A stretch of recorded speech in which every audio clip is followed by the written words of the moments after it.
Hey guys, welcome to another update. So let's just go right into our item shop and see what's going on. So in today's item shop, we got this guy, which there's a lot of fans out there. We also have this skin right here that's brand new.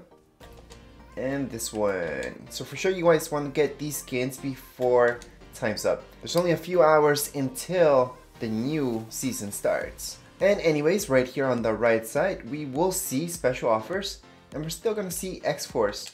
So we can see X-Force, so you do still have time in order to buy anything that you would like from X-Force. There's a lot of fans about X-Force out there, and these things are still available. Unluckily, for example, this whole bundle, or any type of bundle that is, you will notice there's no gifting option.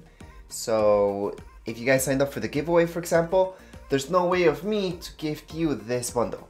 However, any of these skins, if you choose them, then you guys can see clearly right here it says buy as gift. So yes, you guys can purchase any skins or emotes for a gift. However, bundles, it doesn't give you that option. Same thing as here, it says buy as gift. And if I go to bundle, it doesn't say that because you guys can only purchase the bundle but not gift it out.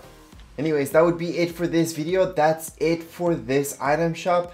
Those are all the things that are brand new into it, and that would be it for this video. If you guys have any comments, questions, you guys can write down here in the comments area, and don't forget to subscribe and rate. Thank you.